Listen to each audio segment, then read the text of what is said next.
Our podcast reviews well-known movies and contains spoilers. The podcast may contain mature subject matter and mature language. Listener discretion is advised. Enjoy the show. Quiet on set. Places, everybody. And action.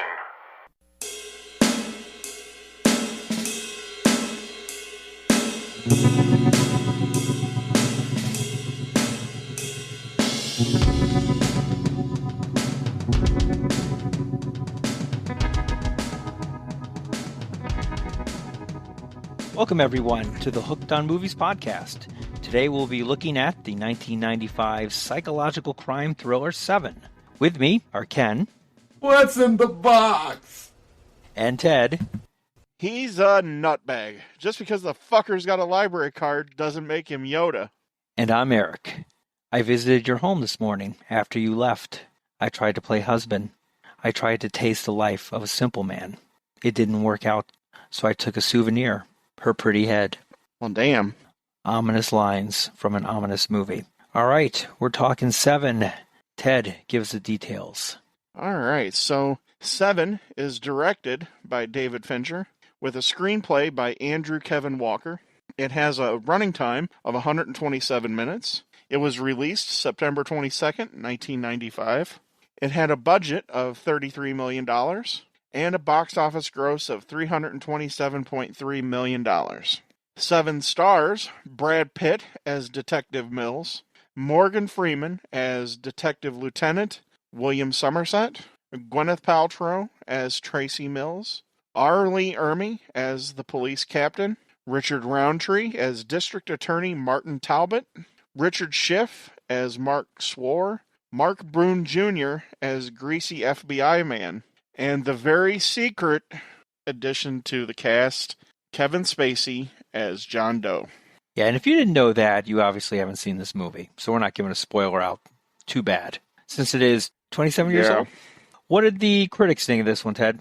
Well, the critics were overwhelmingly positive for this movie. Rotten Tomatoes has the critic score sitting at 82% certified fresh. It had an audience score of 95%. There were a couple of negatives. Desson Thompson from the Washington Post, somebody we've heard from before, he said, unfortunately, screenwriter Andrew Kevin Walker's finale, in addition to its grossness, feels like an act of treachery against the viewer. Michael Wilmington of the Chicago Tribune stated, unfortunately, most of the scenes in Seven are unlikely, which means that by the end of the movie, the duo is battling not just an insane killer, but an off-the-wall screenwriter. On the positive side, Peter Travers from Rolling Stone said, it's not the identity of the killer that gives Seven its kick, it's the way Fincher raises mystery to the level of moral provocation. Roger Ebert said, the tone for David Fincher's Seven is one of the darkest and most merciless films ever made in the Hollywood mainstream. What's being used here is the same sort of approach William Friedkin employed in The Exorcist and Jonathan Demme in Silence of the Lambs. What could become a routine cop movie is elevated by the evocation of dread mythology and symbolism. And this movie was also included on Roger Ebert's Great Movies list. Those are the reviews for Seven. All right, Ken, well, tell us the plot of this one. Detective Lieutenant William Somerset is set to retire in a week. He is partnered with Detective David Mills, who has recently moved to the city with his wife, Tracy. Somerset and Mills investigate a set of murders inspired by the 7 deadly sins. An obese man forced to eat until his stomach burst, representing gluttony, a criminal defense attorney killed after being forced to cut a pound of flesh from himself, representing greed. Clues at the murder scene lead them to a suspect's apartment, where they find a third victim, a drug dealer and child molester strapped to a bed and barely alive, representing sloth. The third victim is in critical condition and unable to respond to Somerset and Mills' questioning. Daily photographs of the victim taken over a year show the crimes are planned far in advance. Tracy invites Somerset to dinner to get to know her husband's partner. Tracy later confides to Somerset that she is pregnant and has yet to tell David, as she is unhappy with the city and feels that it's no place to raise a child. Somerset sympathizes, having a similar situation with his ex-girlfriend many years earlier, and advises her to tell David only if she plans to keep the child. The detectives use the library records to identify a John Doe and track him to his apartment. Doe flees, and Mills gives chase, during which Mills injures his arm. Mills searches the truck before being struck with a tire iron. Doe walks up and holds him at gunpoint for a moment before escaping. The apartment contains hundreds of notebooks and reveals the detectives had an encounter with Doe before when he took pictures at a crime scene. They also find a clue to another potential murder. Detectives arrive too late to stop a man forced by Doe at gunpoint to kill a prostitute by raping her with a custom-made bladed strap-on, representing lust. The following day, they attend the scene of a fifth victim, a model whose face has been mutilated by Doe. She is given the option to call for help and live disfigured, or commit suicide by taking pills, and choose the later option, representing pride. As Somerset and Mills return to the police station, Doe unexpectedly turns himself in, covered in the blood of an unidentified victim. Doe offers to confess to his crimes, but only on the condition that he escorts Somerset and Mills to a secret location where the victims represent envy and wrath are presumably buried.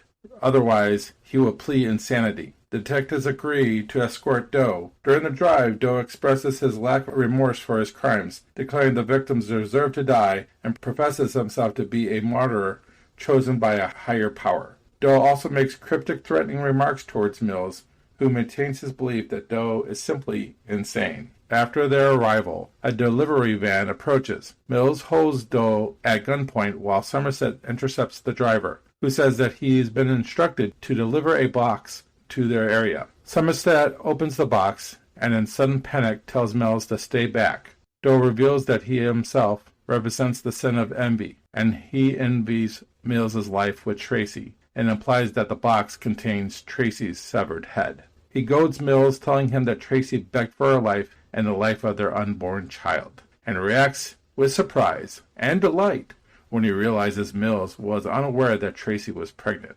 Despite Somerset's warnings, an enraged Mills fulfills his role as Wrath and shoots and kills Doe, thus completing Doe's plan. Somerset and the police captain watch as the devastated Mills is taken away. When the captain asks where he'll be, Somerset says he'll be around, implying that he will not retire. In a voiceover, he says, Ernest Hemingway once wrote, "The world is a fine place and worth fighting for." I agree with the second part. The end. Well, thank you for that plot summary there, Ken. All right, Ted, tell us the first time you saw this movie. The first time I saw this movie was a friend of mine rented this movie. His family had a nice movie set up in their basement, and we watched this movie in the basement with the lights out and everything. And I remember that this is a movie that I distinctly remember seeing for the first time. This movie threw us both for a loop. We didn't really know what we had just watched. I was transfixed by the movie, to say the very least. And I've been kind of obsessed with the movie ever since. Cool. For me, I also rented the movie sometime, 15 years ago, to be honest with you. I honestly do not remember the first time I saw this movie, but I do remember seeing the movie, and I remember saying to myself, this is unique. This is unique, and we're definitely going to talk about this one in more detail, how we all liked or disliked this movie, but it definitely was memorable when I saw it, and it's a very young Brad Pitt in this. Mm-hmm. Not the Brad Pitt we know today. Of course, Morgan Freeman was in, every third movie, so. This is really the height of Morgan Freeman. He's coming off Shawshank here. He's top tier. I swear, it feels like he's in every third movie. It just blows me away. How about you, Ken? When was the first time you saw this one? About 7 years ago, I finally decided to watch it. Yeah, no doubt, right? Yeah. It was on a paid movie channel, and I decided to finally cave in and watch it. And I hadn't revisited it again until just recently, just to get ready for the podcast. And you had a pretty young Gwyneth Paltrow in this one, too. She and Brad Pitt, they were engaged, I think, too, at some point, I think. And this is early on in her career. She's, I don't know how you guys feel about Gwyneth Paltrow. I think she's an absolute nut job right now. But at that time, she was actually a fairly good actress. I can only think of One other time she actually ended up dead in a movie in Contagion. So early on in that one. So And Hopefully none of you actually, saw that movie. Contagion is awesome.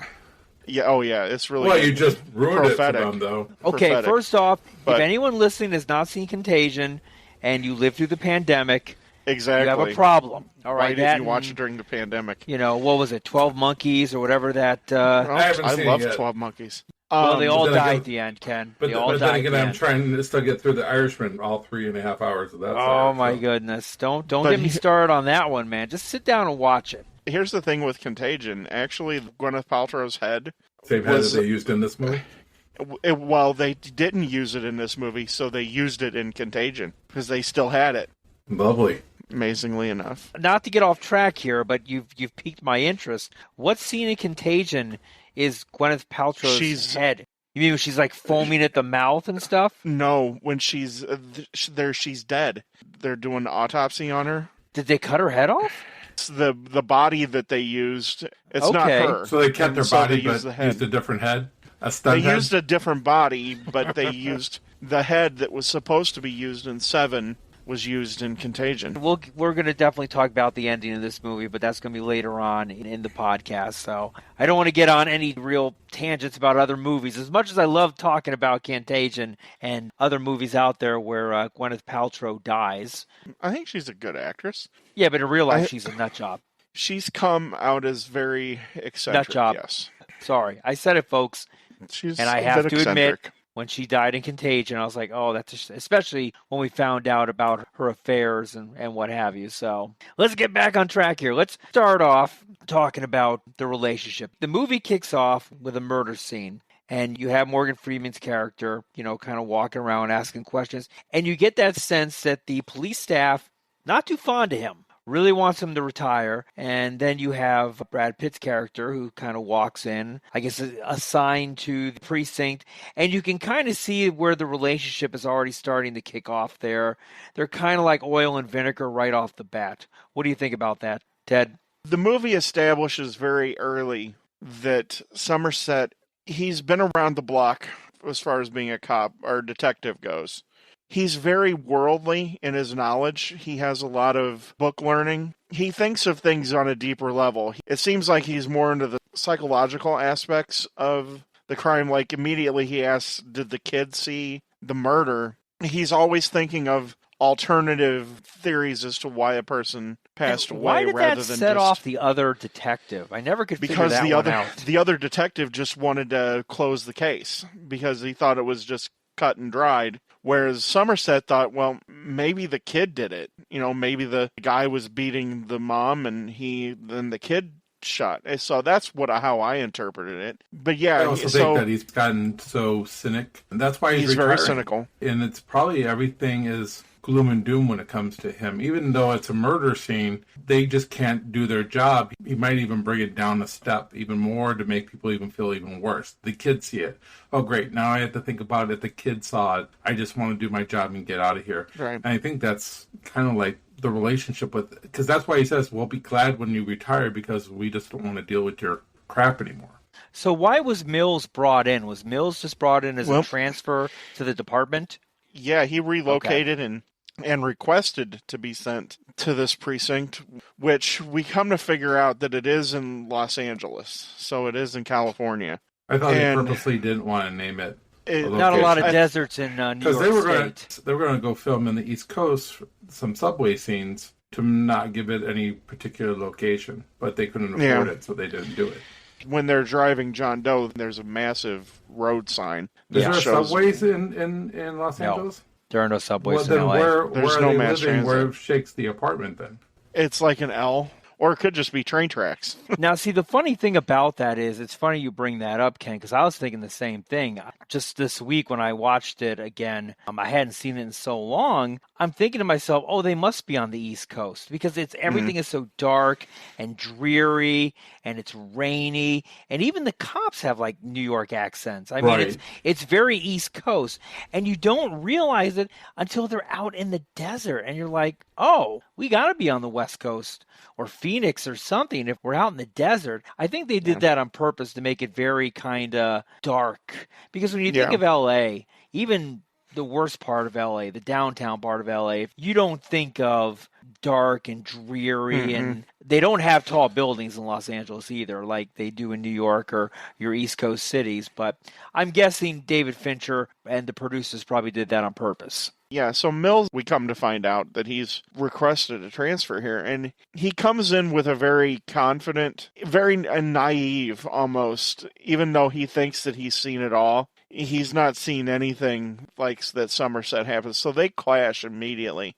Ultimately, I like their back and forth. And so when it comes to the end of the movie, when they've got John Doe in the interrogation room, when Morgan Freeman's character says, this is the one thing we finally agree on, when they both agree that he's not being truthful about why he turned himself in. I think Somerset's at the point where he doesn't want to take anybody under his wing, because he doesn't think that anybody should really be immersing themselves into this dark life. We also see here that Mills is trying to prove himself. He gets him coffee and he gets these cliff notes.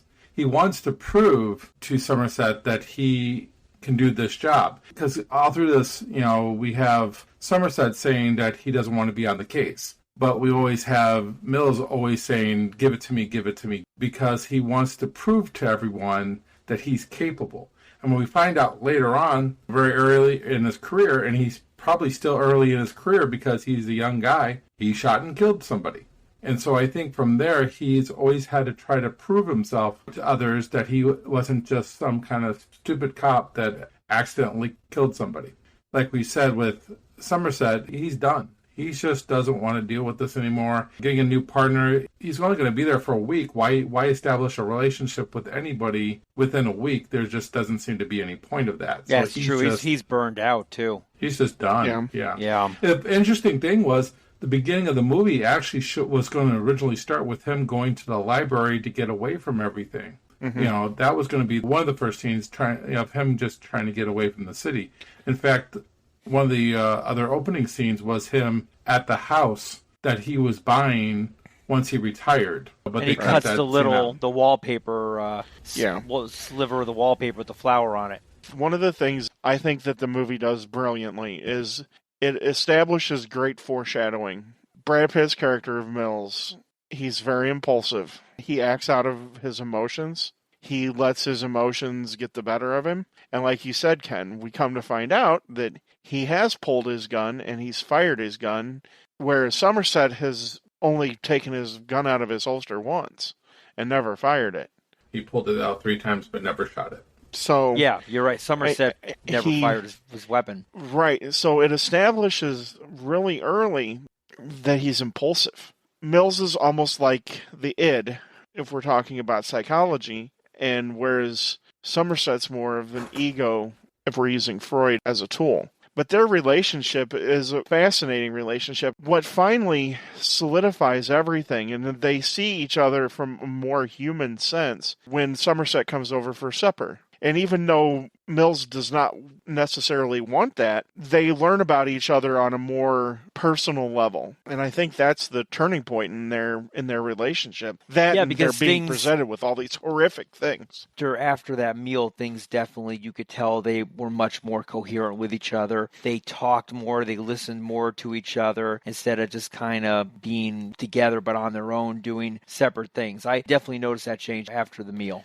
I think that change would have happened regardless, to be honest with you. They're both stuck in the same office together. That's where he gets the invite. So I think once the wheels start turning and the murders happen, I think that's going to draw in Somerset back into the fold. I think he's temporarily checked out, but he's not totally checked out. We see him go to the library. He's still involved in the case. I think eventually, these two would have worked together, but I do think that his wife, Tracy, makes it go a little faster. Tracy's character is important, but I think the subplot where she needs to confine with him that she is pregnant is weird, that she's going to share this information with his partner that she just met. She has no friends. She has no friends because they just moved there. And I don't think she wants to be there. No, she has no desire to be there. It's her husband's partner. When they did spend time together, he made her feel comfortable and liked. But Tracy's an important character. She's the one that brings humanity. David Fincher's even mentioned this. In a movie that's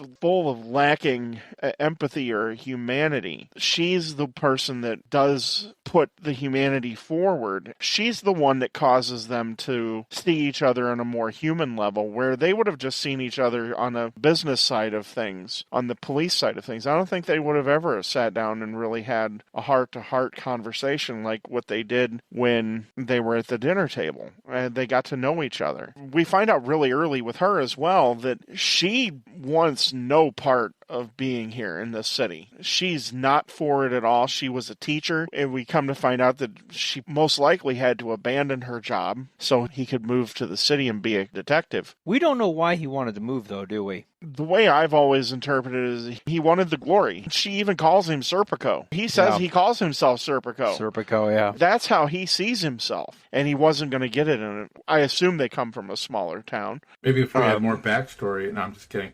But Yeah. but the thing here is they play this off as they have almost like a loveless marriage. He comes in and calls her an idiot, and then he loves on his dogs. He doesn't love on her much. There's not a lot of dialogue between the two of them throughout the whole movie. I think it would have been so much better if it seemed like they were in a loving relationship, but it almost seems like she doesn't want to have the kid because she doesn't want to be with him half the time. I mean, that's what came across to me half the time, because their relationship was very stale. And maybe they could have done a better job. Maybe when she's talking to Somerset, she could have said, I resent his choices. I'm upset with him right now because we're here and I don't want to be here. They don't really establish their relationship. So at the end, when John Doe decapitates her and puts her head in a box, I don't know if I'm totally buying how upset he really is about his wife being killed, because I didn't see the love in that relationship. Wow. I've never interpreted it that way. I see where Ken is going. It's very odd that she would confide in a man that she just met, but confided in him about her being pregnant. And then Somerset pretty much giving her like fatherly advice about options. What do you want to do? Do you want to have the baby? Do you want to Don't tell him about the baby Don't unless tell you're him going to about the have baby. it. What kind of info was that? I'm sorry. But He after has- he did that, the reactions from her were not like, how dare you? You know, they weren't like overwhelmingly. Her emotions were very sterile. Like these were all things that she has thought about and is, you know, wanted a little bit of self-affirmation from another person that maybe she wasn't crazy. I don't think that Mills didn't love his wife. He might have taken her for granted a little bit, put his job ahead of her, on occasion put the dogs ahead of her. I don't know. At the end of the movie, No, I think he does love he her. lost it. But she doesn't show that love to him, though. I don't see that love being reciprocated to him. But at no time are they showing them to be a loving couple. In the opening scenes when they're in bed, a little bit. We established that they were high school sweethearts. So they're not going to be all lovey-dovey. They have an established relationship. When he calls her an idiot, I think they're just joking. I mean, my wife and I do this, have a very similar rapport. Yeah, she confided in me in that. There's love there. I mean, I've never interpreted that they weren't in love. I think that they do love each other. I think that their relationship is strained, for sure, because of the decisions that he's made. And it seems to me, this is where I think you could get maybe a little bit muddy, because it's never really played out. If he made this decision unilaterally, and he really didn't consult her before he moved them to the city, and I think there could possibly be some resentment there. When they're at the dinner table, I think the movie establishes really well that she and Somerset have a connection. They have a similar sense of humor, and they kind of see the world in a similar way. If she has no friends here in the city, she's not established any sort of other human contact. And as far as we know, she's stayed in the apartment for most of the time. So to reach out to somebody who she made a connection with, she needed somebody to talk to. I don't think it's that big of a stretch. They do talk about some things, and I agree with Eric 100%. I think she's seeking affirmation about how she really feels. I think she's going into that breakfast with Somerset wanting to be told it's okay if she doesn't have the baby, because she doesn't want to bring a baby into this craziness. First of all, you just met the woman. The woman, within a day or two, invites you out to a rendezvous dinner, throws up some flags. If I had just met one of your wives and she had called me the next day to go out and have lunch, that would throw up red flags right there and then. How many wives do you have, Ted?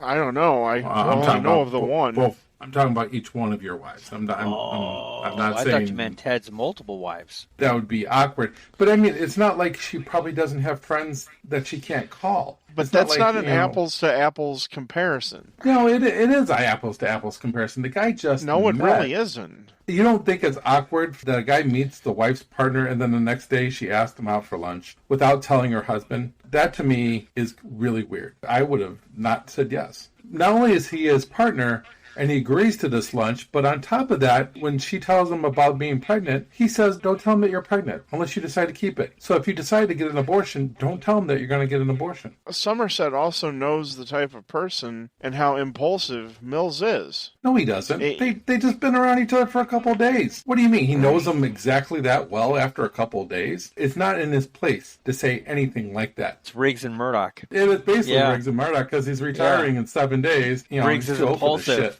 Exactly. He's too old for this shit. That's what I'm saying here, though, is it's his place to listen, but it's really not his place to kind of tell him how she should go and handle her husband. To me, that was just a little off-putting. It was an odd scene. It really was a little bit out of place, maybe a little bit rushed. I'm not saying she can't have an abortion, can't do all that stuff. I'm just saying that it's not his place to tell her what she should do and what she shouldn't do with her own husband that he's known for 2 days. We know why this scene was done, obviously, to foreshadow the ending of the movie. Sure. It just was a little odd, out of place. Awkward. Okay. We talked about this earlier. We were talking about, obviously, the use of literature in this movie. Heavy literature. Not to mention the music and the pace of the atmosphere with the visual and the music. Let's dive into that a little bit. What are your thoughts on that, Ken? I like it and I don't like it, and here's my tornness about this situation. First of all, it assumes that its audience is book savvy, knows about the 7 deadly sins, knows what all these books are. For instance, Ted, he's probably read all these books that they probably mentioned in this movie, whereas I have not read one of them. It almost throws me for a loop, and to the point where I have to watch the movie a few times to kind of connect some of the dots. I have a little catching up to do. But at the same time, once I catch up, it's brilliant. It's awesome. But initially, I'm feeling a little bit like an idiot when I first watched it. I think Fincher establishes that very well, because most people are going to come in... That I'm an idiot? Yeah, he probably does. No. He read you like a book, Ken. He establishes a level of intellect that's on Somerset's level. And everybody has to catch up just like Mills does. And that's one of the things that endears a lot of people to Mills, is because they're left in the same similar sort of catch-up type of a mentality. It's a very good psychological way to connect a person to a character. And how impressed is Somerset that he actually knew the books? Even though he read the Cliff Notes. If Somerset knew he was full of crap. Oh, you read that book? Oh, yeah. Oh, yeah. Yes. Right. Yeah, kind of. And Somerset's like, yeah, sure you have. I mean, he's reading that book in his car, right? He's reading one of the books in his car, and he gets really upset. He's reading Cliff Notes, yeah. I don't know I think he's actually reading a book. I think he's getting so frustrated with the book that he needs to get the Cliff Notes. He's starting to read The Divine Comedy by Dante Alighieri. Most specifically, part of that book that he's starting to read is what Somerset told him to read, which is the Inferno section of the Divine Comedy, which is the story about a man traveling through the 7 circles of hell. You're right, I have read some of these books. I had some of these stories that I had to read in high school, like the Canterbury Tales. But also, I'm grown-up Catholic. The 7 deadly sins are something that was ingrained into us in grade school. I identify with Somerset, and I get frustrated with Mills. Somebody who doesn't have the same background, I can definitely see where they would identify with Mills. And you bring up a good point. We're relating to 2 different type of characters here at the same time, and I do think you're right. I think the director does do a good job of trying to catch you up, but from someone like me, it might take a watch or 2 before I get caught up.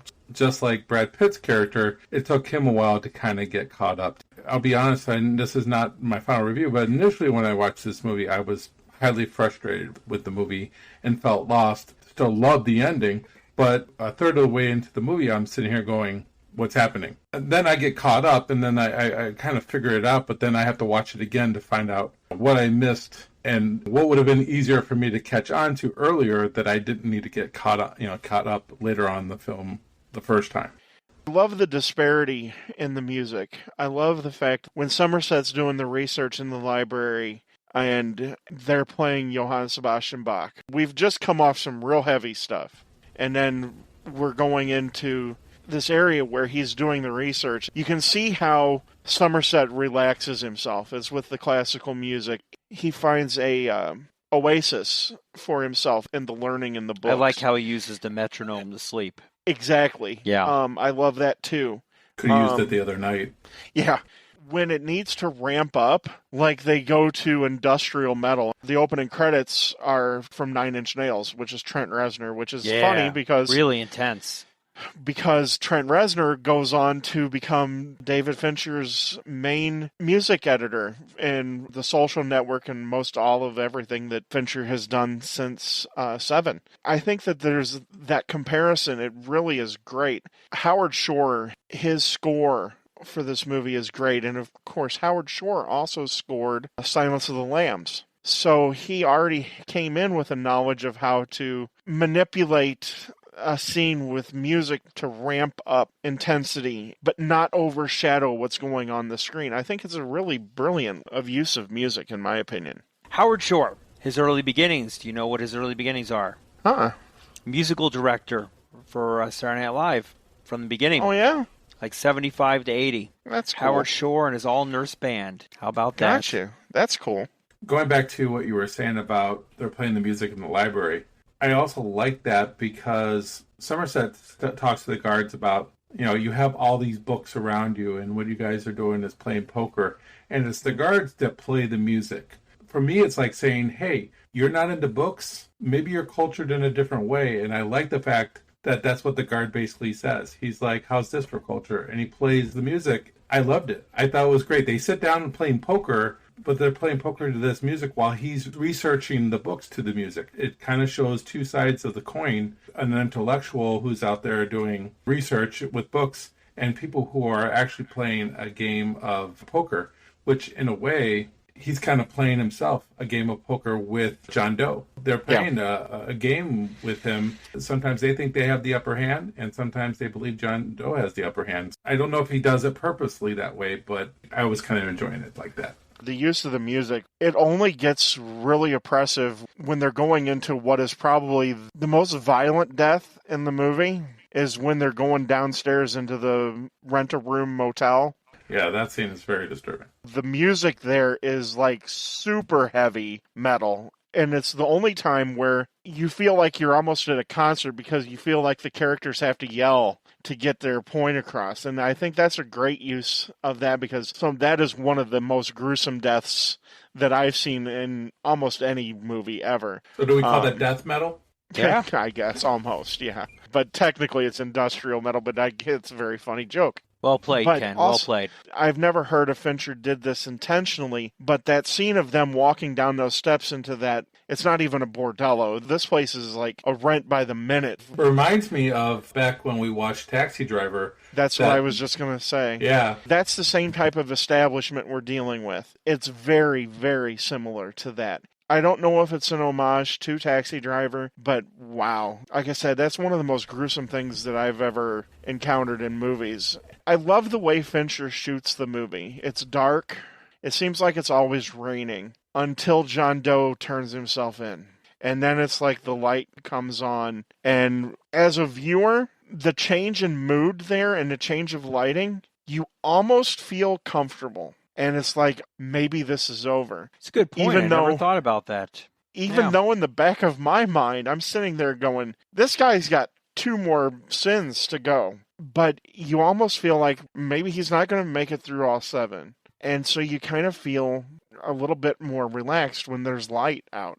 Going back to the rain, the scene in the car with Freeman and Pitt, they both weren't filmed at the same time. For whatever reason, saw that with the wiper blades, different different pitches. The rain, it was like different type of rain that was coming down on one side to the other. So I noticed that. there was nothing they could do with it, and they figured nobody would notice. I really haven't ever noticed, but Oh, yeah, I noticed it. I actually did notice that. It is kind of interesting because even on the commentary of the film, when Brad Pitt and Morgan Freeman are doing the commentary, they're not doing it together with the director. Freeman did his own stuff separately, and they inserted his information into the commentary, just like the movie. But between their scenes, I'm like, what was going on there? I don't know why. And maybe it was because at that time, maybe it was because Brad Pitt actually injured his arm. Because if you notice, when he's sitting there in the police station, when he's sitting down having a conversation, they're not showing his arm because he had hurt that arm during the movie. That's really interesting. Now that I think about it, as you're saying that, yeah, he does Learn do a lot something of things new, huh? with one arm.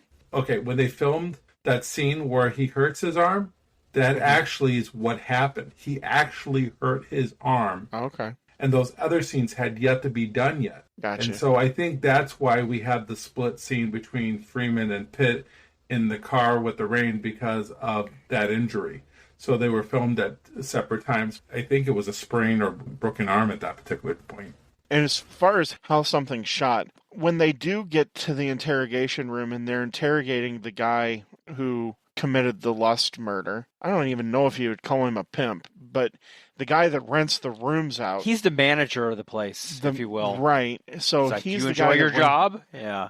Right. Yeah. I love the way that that's shot, too, because you really get to see the two different styles of Somerset and Mills about how they approach that. The guy who plays the Lust murderer, he is amazing. To get himself into the heightened state that he did, I guess he kept himself up for 2 days. And then the morning that they were going to shoot this, I guess he drank a whole bunch of coffee. And that's how he got himself into that state.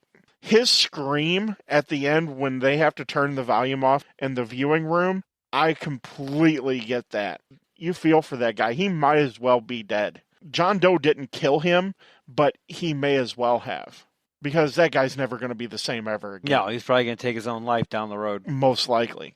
Like you were saying that he drank a bunch of coffee, but I think he purposely made himself hyperventilate before the scene itself. He was oxygen deprived at the time when he did that scene. That's why we see him gasping for air and freaking out the way he is. It's a very well done scene. I'm not sure where I know that actor from other movies. I feel like I've seen him before, but I'm just not sure where. He's amazing. The guy also, too, that was the sloth murder victim.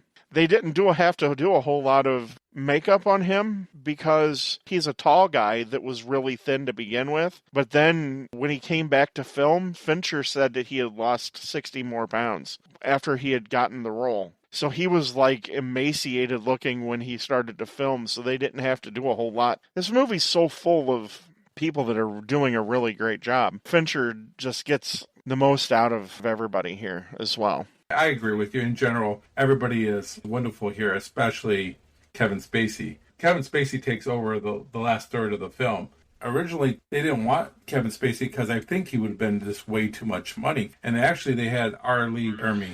He was up actually for the part. I loved his role as the police chief or the commissioner, but I love the pep speech he gives to the SWAT team before they go in there. That is a great speech. It's like a modified Hill Street Blues. You almost get the Gunnery Sergeant Hartman little vibe. bit. I mean, his typecast throughout his career, those were kind of roles he got. I mean, he wasn't going to get this role. I mean, for one thing, if you can get Kevin Spacey, especially before we found out what kind of person Kevin Spacey was, you get Kevin Spacey to do whatever the part requires. Kevin Spacey is just great. You buy into his character as soon as he starts talking.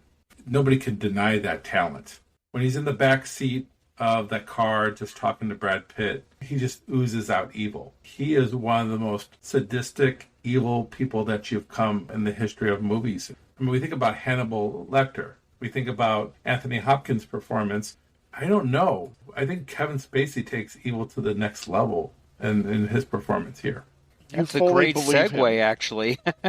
So I was thinking the same thing. He is 1,000% believable here. This is part of the fun that I had when I first saw this movie. I had no idea he was even in the movie. I knew who Kevin Spacey was. They purposefully did this. He wanted to not even be in the His wasn't name is not in the post- credits. His name wasn't on the poster. It was on nothing. He did no publicity for this.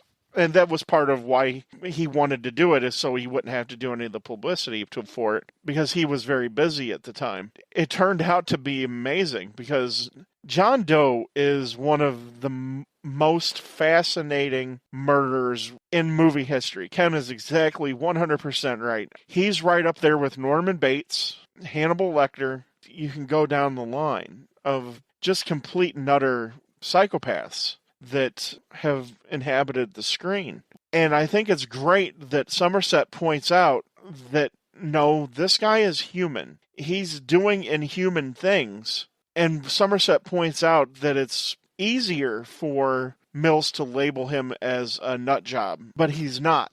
He's like if Hannibal Lecter and Ted Bundy had morphed into one person. The only thing I have a problem with John Doe is I wish they would have had the character showed up a little bit more before the reveal. And this is why I'm saying, I mean, he did. We find out that he's the guy who's taking pictures at one of the scenes. Why not have him taking pictures at all the scenes? And everybody thinking that he is either with the newspaper or with the police, and they dismiss it. He's also in the scene where Mills and Somerset walk into the leather shop where the guy made the knife dildo.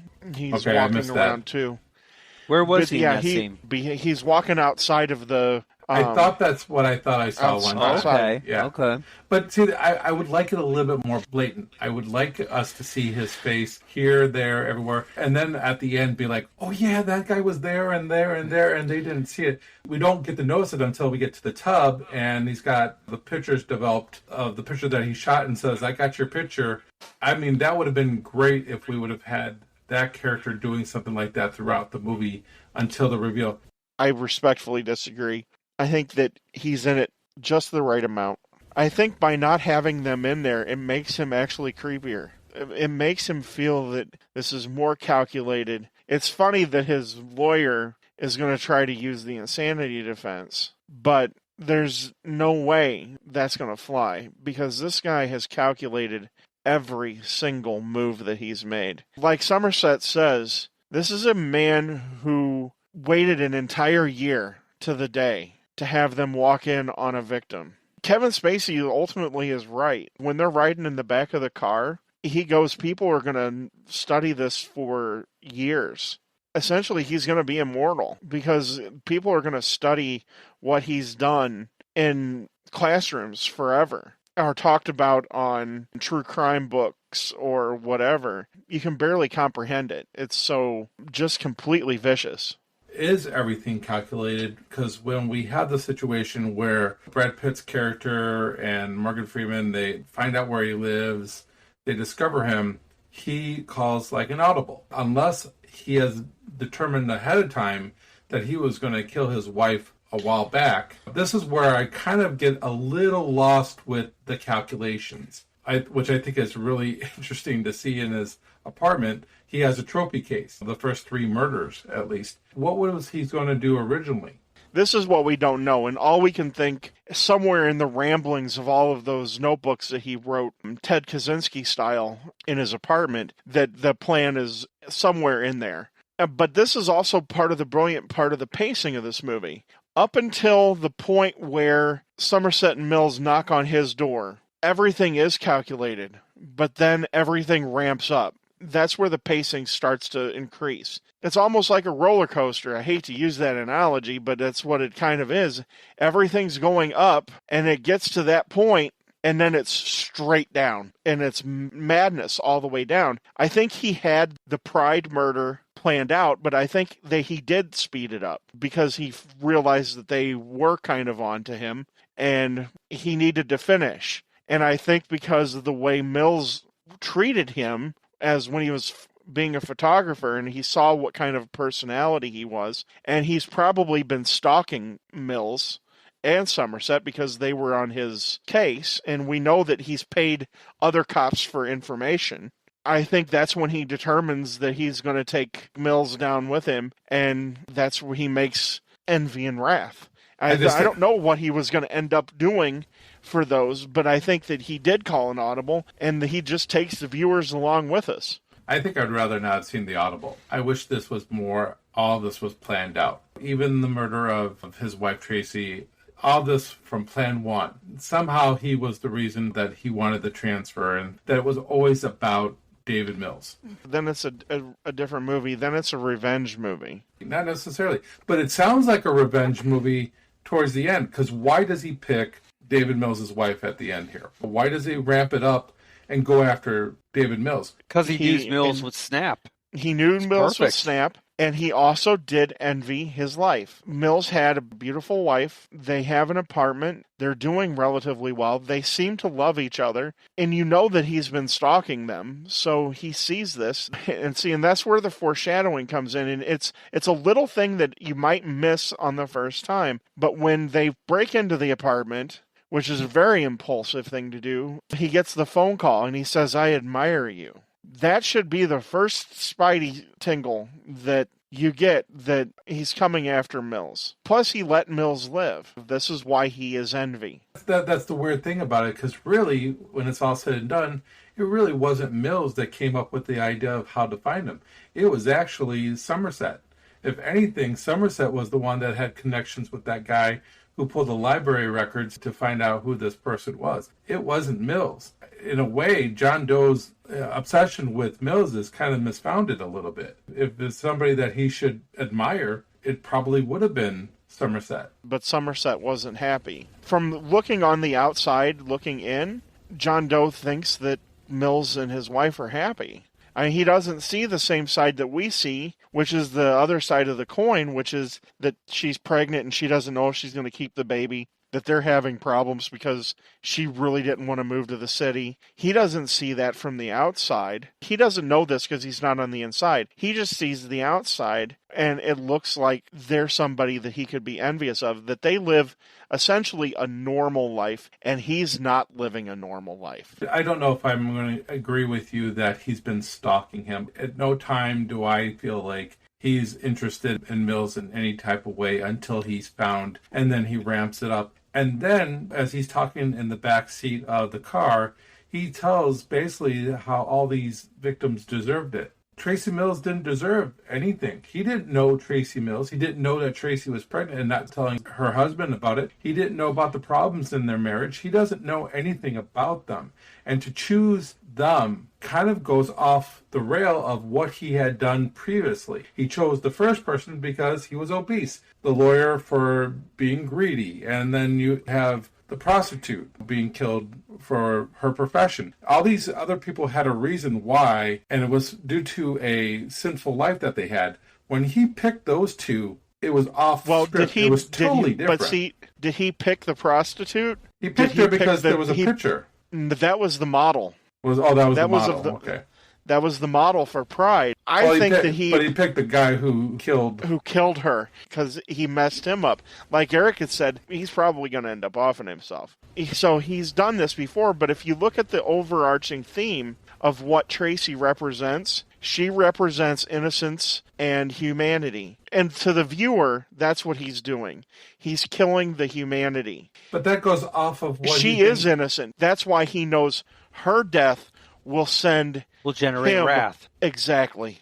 Right, but he chose everybody else because they deserved it. So the hooker is an innocent bystander here, basically, because he's going after the other guy. She's part of it. She's part of the whole lust idea. If you look at each one of these sins means, because he said that the prostitute was spreading disease. Guys, it's a serial killer. What sin is he committing? Wrath, murder. Right. He's making him into a sinner. But that's different than what he's saying in the Somerset car. also points this out to John as well. Yeah. And John doesn't have a real good answer for it when they're in the car. And John even acknowledges that to a certain point. Again, Eric is right. This guy's a serial killer. He is preaching, and you can see where he's getting to go. Ultimately, he wants himself elevated in the history books. Exactly. Ultimately, he's insane. Yeah. He says that he is doing God's work or whatever it is, that he's been anointed to do this. He's full of shit because... Of course he is. Because of the fact that these last victims that he chooses are just to elevate him, not to be a martyr or anything like that. I agree with Somerset. I don't think he's insane. I think he's Evil. I think he's I think he's just evil. Which I think I is mean, insane. because like Somerset says, it's easier for you to label him insane because there's all of the other things that go into it. I think he's just evil. I don't think Ted Bundy was ever insane. I think he knew exactly what he was doing. What he did was insane, but I think he knew what he was doing. I mean, if you want to talk about somebody who might have been totally insane when they were doing what they were doing, it would be Ed Gein. He legitimately was probably cuckoo for Cocoa Puffs. What's the difference between being insane and being evil? Or being both? We don't have enough time in the podcast to go over that. Yeah, no, I guess that's where I'm kind of could go into that. Here. Yeah. Maybe the randomness of the end is what bothers me a little bit. I don't think he knows anything about his wife. I don't think he knows anything about his life. He's impressed at that moment. He caught an audible, and he had to change his plan a little bit. Which for me, that unfortunately takes away from the character. I don't think so. I don't for think me, so it does. at all. For you guys, maybe it doesn't. But for me, then everything is not calculated the way that originally was planned. I like the curveball. I think that once he saw Mills's reaction to him in the stairwell when he was the cameraman, I think at that point he knew that this was the guy that he needed to push. I think he was going to go after either Somerset or Mills. At least stalking her for information. He was going to go after a cop. He had been paying cops off to get information to take scenes because he had all of the pictures up there. So he had been stalking both of them, or whoever was going to start covering the cases. I didn't catch that at all. I think the ending was always going to be a cop, and it just so happened that it worked perfectly out that Mills is the one who had a wife and was more off-kilter and could be pushed to But that tells me that he wrath. didn't have a full plan.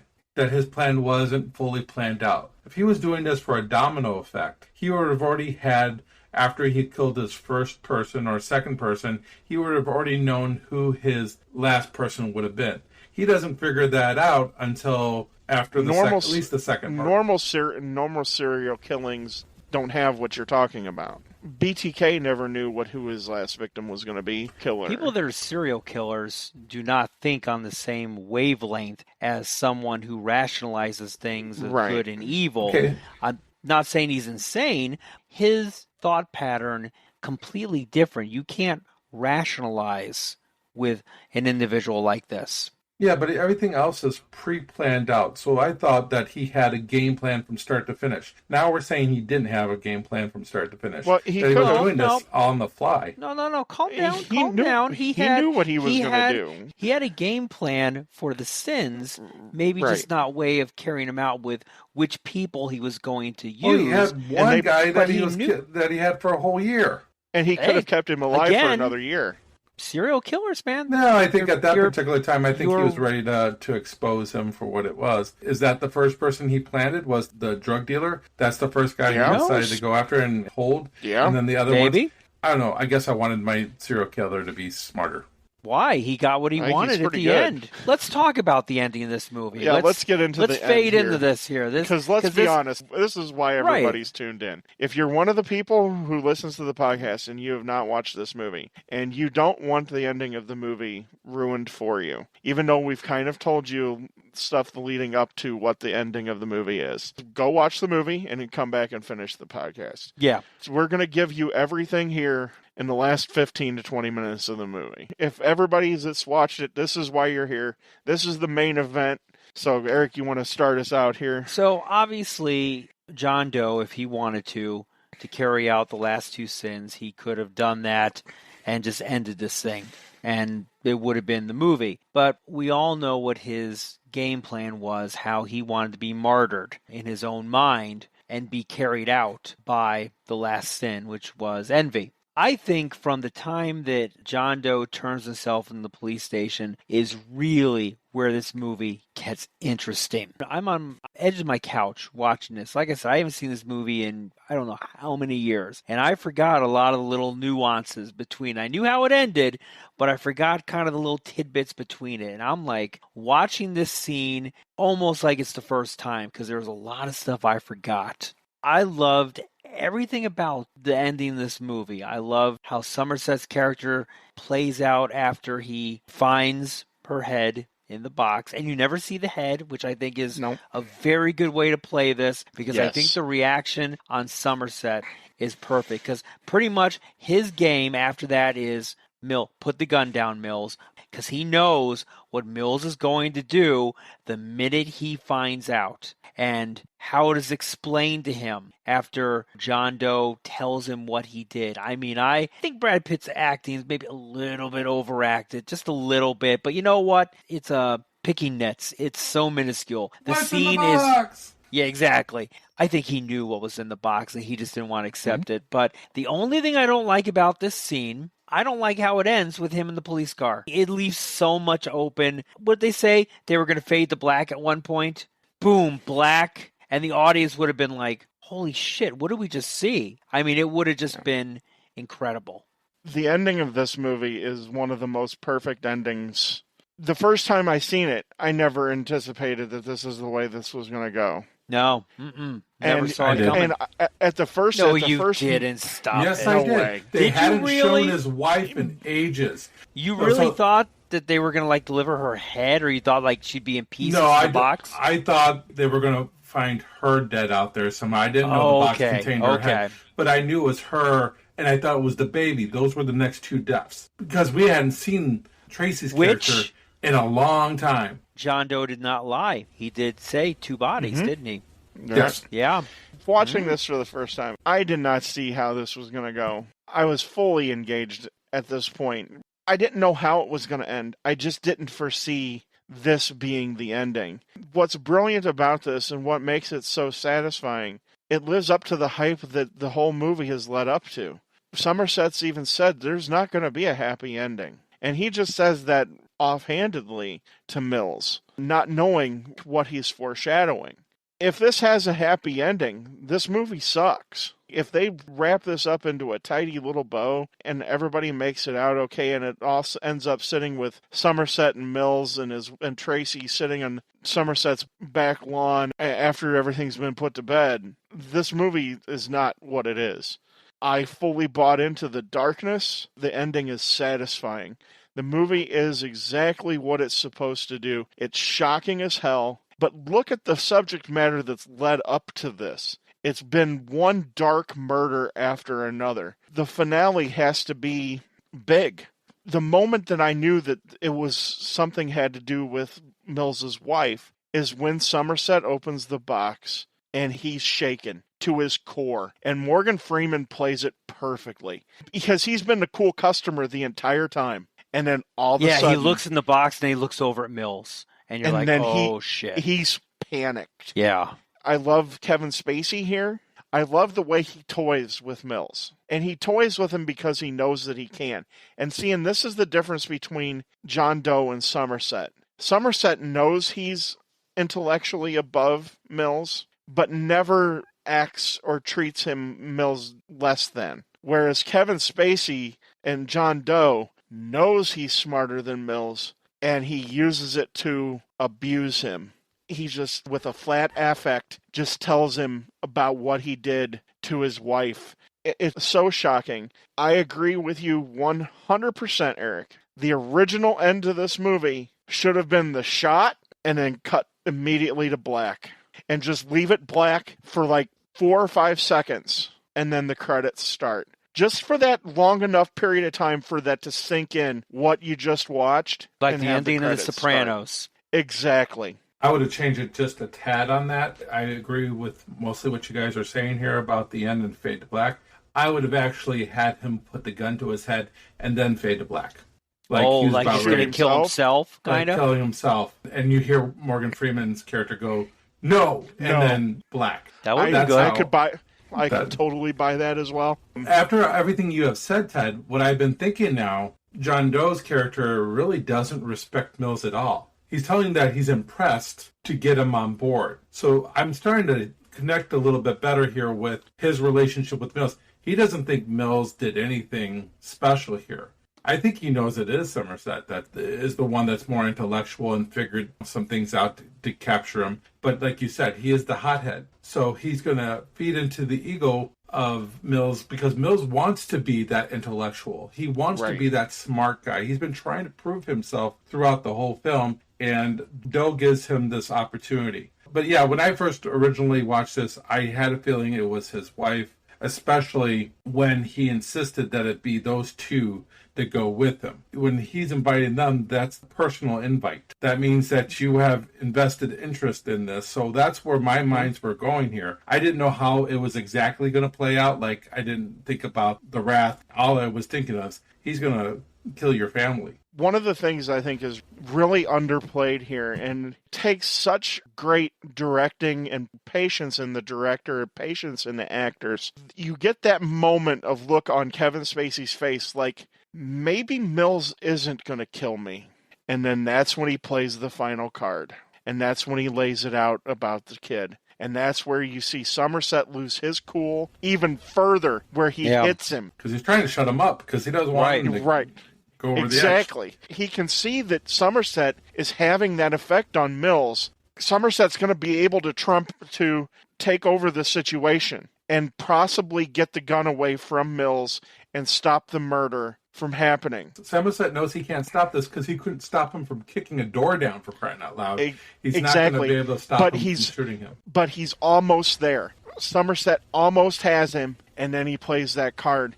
I've seen this movie probably 25, 30 times, if not more. This week, something that I had read, at 2 hours exactly and 13 seconds, there is a subliminal shot, just a momentary glimpse, and it's of Gwyneth Paltrow's face illuminated on the back. She's absolutely beautiful. It blinks, and that's the moment that Pitt turns around and he fires the gun at him. I had never noticed it before. If you watch it scene by scene, you catch it. We're going to be talking about Fight Club coming up, about all the little flashes that come in during Fight Club. You can't talk about Fight Club. That's rule number 1. That's new rule number 1 and 2. Yeah. And I think it's so brilliant because that's the moment that Mills snaps. He's done with reality. And I think by knowing that now, I defended the love between him and her so much when, Ken, you were bringing it up earlier in the podcast. If you pause it and you see the picture, that is his idealized version of his wife. That she is this beautiful person that's illuminated by light, his everything. I had never seen it before, and I went through and paused it second by second. And if you stop it, you can see it. That actually makes everything so much more heartbreaking. I'm going to have to look for and that. It's just, the end of this movie is just so wonderful. I'll even forgive the part of him being... and his wife dies. Oh, that's a wonderful movie. and I'll even forgive how it does end, because what's on screen. He's in the car, and Arlie Ermey he says it to Somerset that they're going to give him all the help he can get, and Somerset even says, if there's anything that I can do to help. He's not going to go to prison for this. This is literally the textbook definition of insanity. If you want to talk about insanity, temporary insanity. Exactly. That's exactly what this is. He will not serve any time in prison. He will have to go to therapy, a mental institution. Yeah, because he's never going to be a cop again. Nope. No. He's never going to be a cop. He's never going to be a functioning member of society again. Right. He is literally broken into a million pieces. I could see a sequel down the line. I mean, it's a little too late now because Morgan Freeman is no longer probably capable of doing a movie like this. But I could have seen this doesn't need a sequel. Nope. But I will say that I do think that his character itself, with years of therapy and reflection, could help somebody else. It's going to take a lot. See, that's the thing is, I wish they didn't play that scene out. Like I said, I'd rather be left with, did he off himself or not off himself? I really like that idea. It's even kind of more sick than the Fade to Black. Yeah. I do like the Hemingway quote, and I love Somerset's take on it. I agree with the second part. And I think it just sums up everything. One of the stylistic things that I think is really cool here, the credits roll down instead of up. Yes, that is kind of cool. Another nod to Dante. The credits are descending into hell, too.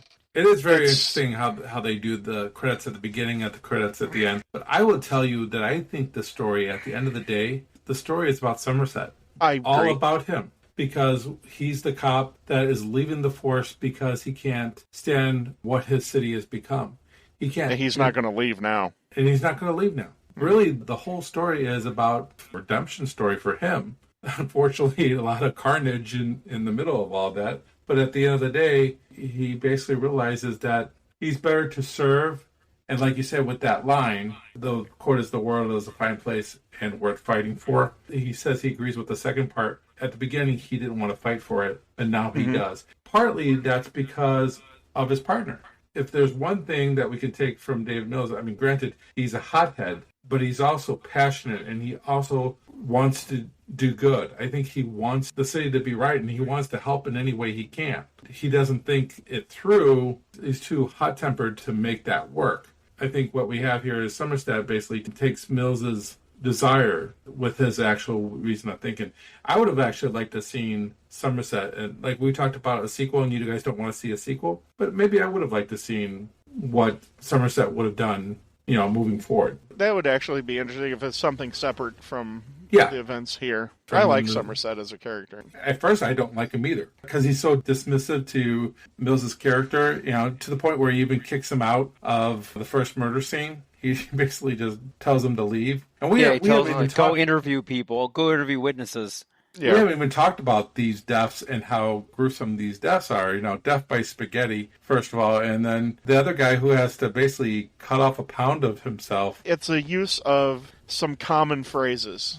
Pound of flesh. Pound of flesh, yes. That's a common phrase. And then the pride, she cut off her nose to spite her face. Mm-hmm. Yeah. Yeah, simple uses of turns of phrase. And, of course, the pound of flesh, like Somerset mentions, is from The Merchant of Venice. We hear that again in the William movie The Shakespeare.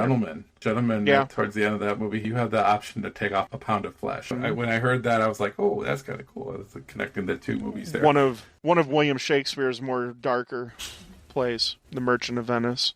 Let's talk about our reviews. Ken, tell us your thoughts of this one.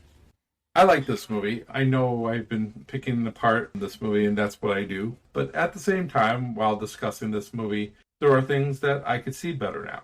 And that's what I love about having sometimes these discussions, is I see more clearly what the movie's intentions are. And then when I rewind it back in my head, it plays out differently, and then I have a different opinion of the movie. I don't have a different opinion of the grade, though. This movie for me is a solid B. It's a good movie. It's not something that I'm going to go and watch again very soon. It'll probably be a movie I will put back in again, but I just don't know when I'll get the appetite to watch a movie about a serial killer. Those are just not my kind of movies. If I went on a technical basis, it would be a higher grade than the B. If I was going based on how it was directed and acted, this is a higher grade than the B. The B is more because of the fact that it's not my type of movie, but for what movie it is good. So that's why I go with the B.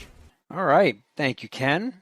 For me, I forgot how good of a movie this really was. I forgot the directorial movies that David Fincher has done in his career. Looking at his movies, he's done some pretty damn good movies, this being one of them as well. I'm very sorry I haven't seen this movie in so many years. It really is just an incredible movie. The cinematography is incredible. We all know I'm a cinematography nut. I love the use of the lighting, or the lack of lighting in this case. The scenery, the acting, I think, is really well done. I like the relationship between the two characters. I like how we've talked about this movie, too. It's really kind of opened up my eyes about a lot of things that I really didn't focus on, and I'm able to focus on it more. And you know what? I will probably end up watching this movie again, maybe later on this year. I think as psychological thrillers go, this is top tier. And the ending is, without a doubt, for me, it blows Silence of the Lambs away. There's very few negative things I could say about it. It drags a little bit here and there, but what movie doesn't? For me, this is a solid, without a doubt, B-plus movie that I will watch again, and I will look forward to watching it, especially for some of the scenes that Ted and Ken have pointed out. This is a great movie. There are very few things that are wrong with this movie. You have to be in the right frame of mind to watch the movie. There are times where it fits the type of mood that I am. I've been a true crime person since high school. I've always been transfixed by the psychological aspect of what it takes to be a Charles Manson or a Ted Bundy. I find it absolutely fascinating. And I think this is a master's class, in my opinion, of delving into the psychological portion of what makes a person tick. I think it's great. The ending of this movie is perfect. While we could tweak it to make it a little more perfect, it's perfectly dark. This should not have a happy ending. And it's real. Even though I feel like it's being sacrilegious a little bit, I almost agree with Eric, where the ending is better than the ending to Silence of the Lambs. Even though I do like the fact the very, very end of Silence of the Lambs, where Hannibal Lecter does get away. And I also love the use of things that are reminiscent of how I grew up with the Catholic Church and the 7 deadly sins and everything that goes into it. I love that aspect of this. I think it's just amazing. It's no big secret. This movie's a solid A for me. This is a movie that I watch at least a couple times a year. I have to be in the right frame of mind for it, but when I am, I just love this movie. Listening to your Nine Inch Nails in the background while you're of course, while you're jamming, of course, watching it. Sure. Fincher missed a little bit of an opportunity with Nine Inch Nails, where if we wanted to make the Trent Reznor cameo, the lust scene a little bit more definitely violent, yeah, a little more S&M, a little leather, absolutely.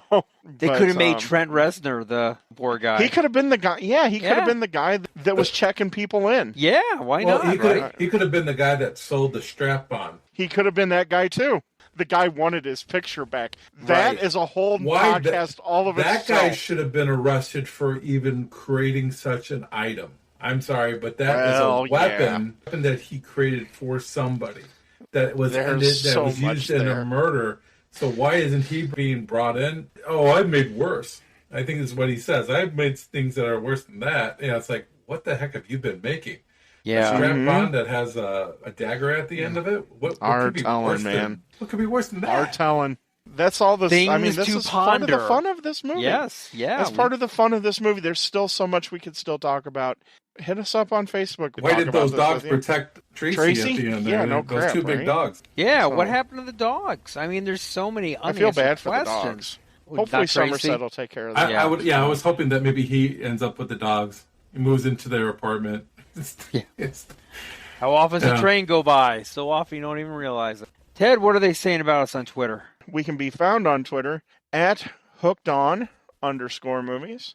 We have a nice little community of people that we're interacting with there on Twitter. And like I've always said, to whatever platform you're listening to us on, whether it be Apple, Spotify, Anchor, or Good Pods, leave us a rate and a review. It's very appreciated.